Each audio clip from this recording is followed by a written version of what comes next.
Uh, my name is Ade Oyelami from Oshogbo, Nigeria, a contemporary artist. I've been painting for almost 40 years now. And I'm so blessed that my work's almost everywhere in the world. And I did a different kind of artwork. I did batik on cloth, batik on rice paper, paintings, and tie and dye, t-shirts, and some other different kind of art. That is my major work. So tell us how your journey, your artistic journey began, where and Okay. when. Okay, thank you. My artist journey started right away from Oshogbo. When I was in high school, I used to stay with my brother, Ade Oyelami, and anytime he paints, I look at him. And he tried to teach me and tell me what to do about the art. And I told him, I said, I fall in love with what you are doing. I want to be an artist too. And he said, okay, you have to be very patient and have a concentration on what you want to do. And from there, he took me to one of his friends, Chief Jimo Brahman. They are good friends. They started Oshogbo Asabaka as 1960 together. And I went to him and I have more knowledge about art. And anyway, I've been doing a different kind of art show in Nigeria, after Nigeria, in many places in US here, in Chicago, in Dallas, in New York, in Atlanta, many places. So what's the difference between having a show in Nigeria or being an artist in Nigeria and being an artist here in the States? There's not much different. No? Not much different. Because most of my brothers, they came here to do art show in here, and anytime they are coming, they took some of my artwork with them and say, okay, we want to expose you. That's why I've been, there's not much different about doing art show over there, doing art show here. It's almost the same thing.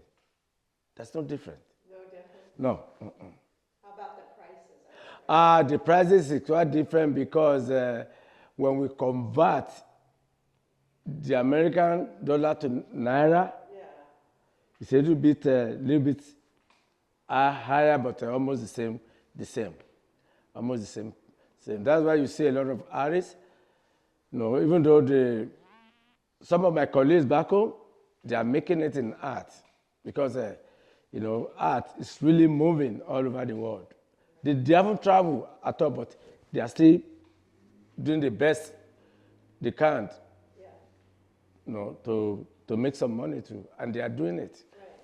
Do you think it's easier to be successful as an artist in the U.S. or? Not really. You have to work very hard. You have to travel a lot. I've been to 42 states in this country. I travel a lot. Yeah. And if you don't travel, they don't know you. Yeah. But back home in Nigeria, the visitors, they came to our gallery, they buy the art, and we do some art show too, but they can easily know you back home than here. Yeah. They know you. So. Yeah.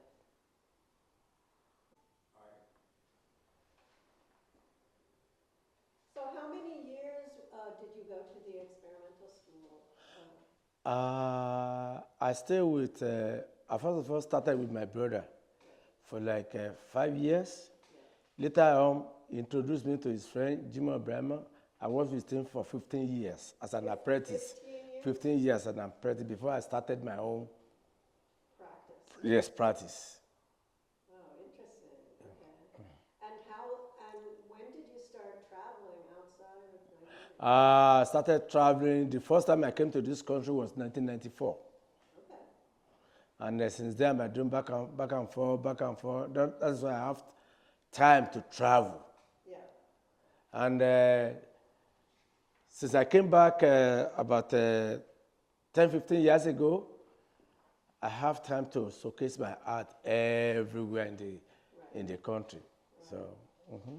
So, I know in your biography it says that you learned the batik, the technique, Yes.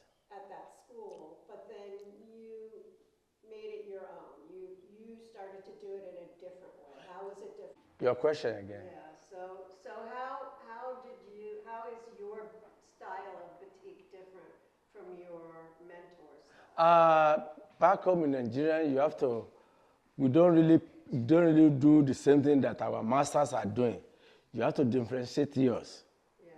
That is why when all my brothers and my master, they are doing their own, because they are doing their own, I try to change mine into batik on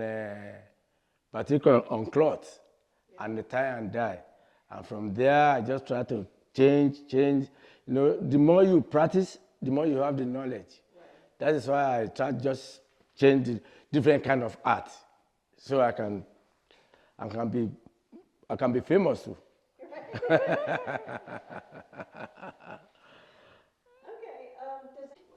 Traditional. It does the traditional dance back home. Yeah, mm-hmm. That's what I'm talking about. Traditional dance back home, especially. Say it again. Especially the women dancers. Oh, okay. And so what's it about? What is the dance about? Dancing about culture, about Yoruba culture, where I came from.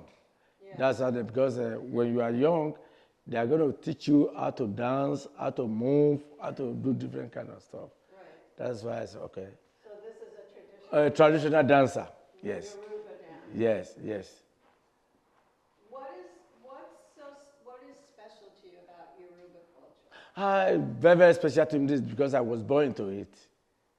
And my forefather, they teach us when we were young, they teach us how to be a cultural man or cultural woman.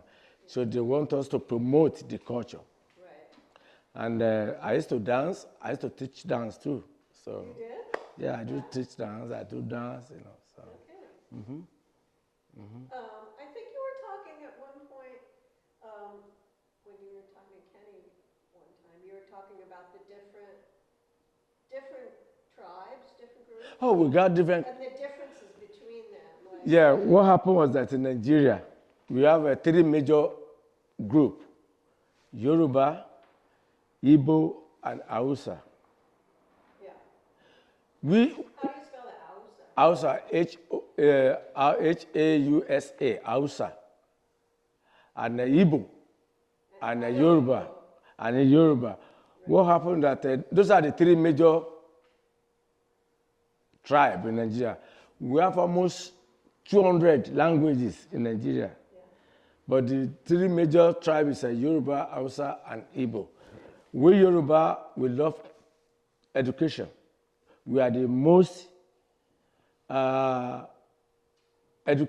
love education anyway. That's why in Nigeria, Yoruba, we go to school. We love education. Igbo, they go to school too, but they like to trade. Mm-hmm. They like to trade. And Hausa, they are businessmen? They business, yes. Okay. They are business people. And Hausa, they are into politics. Hausa, most of them, they don't really go to school, but they focus on politics. And they go to military. In the military. In the military. But the Hausa, they are into business. They go to school. Yoruba, our major thing is to go to school. Because they want our children to go to school. Because when you go to school, you learn more about life, about everything. Right.